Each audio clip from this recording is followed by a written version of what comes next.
Сәлеметсіздер ме? Здравствуйте. Бүгінгі сабақта біз сіздермен жіктік жалғауының болымды және болымсыз формасын бірге қарастырамыз. Сегодня мы на уроке рассмотрим с вами утвердительные и отрицательные формы личных окончаний. Сіздермен болымды және болымсыз түрлерін кесе түрінде қарастырайық.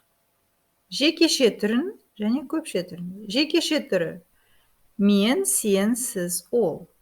Давайте рассмотрим грамматику положительных и отрицательных форм в единственном числе.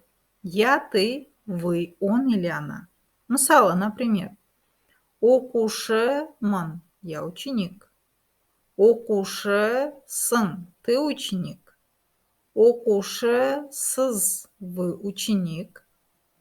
Ол оқушы, ученик.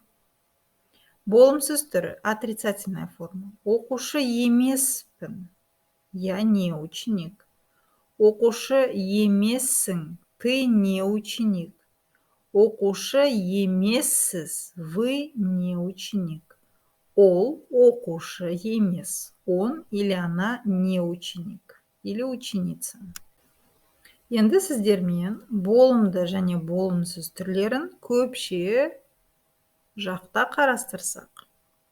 Давайте рассмотрим с вами положительную и отрицательную форму во множественном числе. Біз, мы, сендер, вы, то есть тебя много, сіздер, вы, олар, они. Мысалы, например, оқушымыз, мы ученики. Сендер оқушысыңдар, вы ученики. Сіздер оқушысыздар, вы ученики. Олар оқушы, они ученики. Біз оқушы емеспіз, мы не ученики. Олар, сендер оқушы емессіңдер, вы не ученики. Сіздер оқушы емессіздер, вы не ученики. Олар оқушы емес. Сабағымыз аяқталды. Назарларыңызға рахмет. Урок завершен. Спасибо за внимание.